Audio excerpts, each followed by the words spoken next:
Par Catherine Blanc, sexologue et psychanalyste à Paris. Bonjour Catherine. Bonjour Mélanie, bonjour Jimmy. Alors aujourd'hui, on va tenter de répondre à cette question de Magali, je vous la lis. Je n'ose pas prendre les devants. Je n'aime pas par exemple être sur mon mari pendant l'acte. Je crains le ridicule de ma posture et le regard de l'autre. Qu'en pensez-vous ? Alors Catherine, pourquoi certaines femmes comme Magali ont peur de prendre des initiatives ? Parce que prendre des initiatives, c'est se révéler dans ses désirs et dans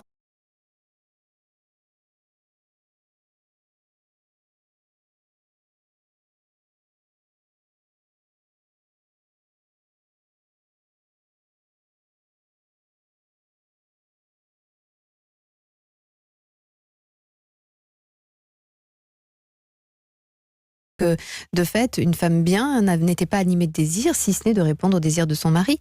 Donc il est difficile tout d'un coup d'être celle qui annonce une envie, une curiosité, une posture plus officiellement dominante, et donc elle préfère rester un peu dans l'attente que le prince charmant la révèle en ayant trouvé pile poil ce qui pourrait être à l'origine de son excitation. Et ça peut pas être aussi parfois une femme qui a un peu peur de se montrer parce qu'elle est complexée, ou quand on est au-dessus, on nous voit plus d'en dessous. Enfin, vous voyez, parfois il n'y a pas ces soucis-là. Ça aussi. Là, il me semble pas que ce soit de ça dont il s'agit pour elle. Elle craint le ridicule. Voilà, c'est plutôt la notion de ridicule.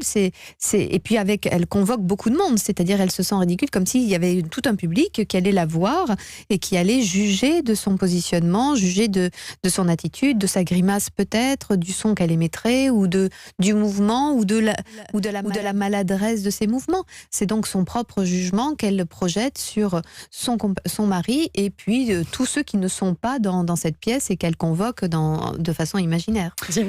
Vous semblez bien inspirée aujourd'hui, Mélanie, sur cette chronique, mais est-ce qu'on ne pourrait pas conseiller à Magali, par exemple, je ne sais pas, d'éteindre la lumière pour être finalement plus tranquille avec son corps, et puis finalement il y a un côté un peu excitant de ne pas voir ce qui se passe peut-être ? Voilà, ça libérerait en effet du regard ou de la difficulté qu'elle a par rapport à son corps, si tant est que ce soit sa difficulté.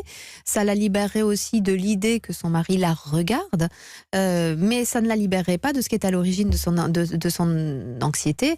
C'est l'idée qu'elle se fait d'être animée de désir, animée d'envie, de tester des choses, de regarder des choses, de faire des choses, d'être vue malgré tout aussi, mais c'est peut-être une façon d'approcher petit à petit ce droit, cette liberté d'expression en effet. Est-ce qu'on ne peut pas dire à Magali qu'elle devrait peut-être essayer quand même, alors de se forcer, je sais que vous n'aimez pas qu'on se force, mais non, mais il peut y avoir un plaisir particulier à être dessus, juste physiologiquement parlant, la femme quand elle est dessus, je crois que vous nous l'avez déjà dit dans une précédente chronique, elle a souvent plus de plaisir parce que la pénétration est plus profonde, ou je sais plus. Oui. Absolument, c'est une position d'abord dans laquelle la pénétration est profonde en effet, d'autres le sont aussi, mais disons que en plus avec une action et un mouvement, une liberté de pouvoir se pencher vers l'avant, se pencher vers l'arrière, rester debout, monter, descendre, donc se chercher, se fouiller sans être fouillé par l'autre. Et c'est ça qui est intéressant, non pas parce que la position pourrait paraître plus dominante de l'homme, puisqu'il est à l'attente et à la merci en quelque sorte des mouvements proposés. Et juste pour une raison pratique qu'elle va pouvoir s'évaluer aussi. Exactement, c'est ça.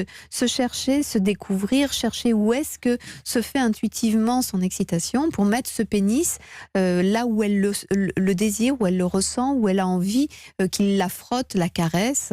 Et donc c'est une position qui évidemment est très favorable au plaisir féminin. Jimmy ? Est-ce que refuser cette position, c'est finalement accepter d'être passive durant l'acte et que l'homme soit actif, et donc d'accepter d'être dans des rôles, la femme qui, entre guillemets, subit le sexe du conjoint et l'homme dominant, c'est peut-être une posture que... Oui, bien sûr, mais c'est excitant aussi d'être passive. C'est-à-dire jouer à la femme passive, prise, à son insu, etc. C'est quelque chose d'aussi très excitant. Donc ça fait partie aussi de la fantasmatique féminine, sans que ça ne réduise la femme à une soumise face à un homme dominant dans l'absolu.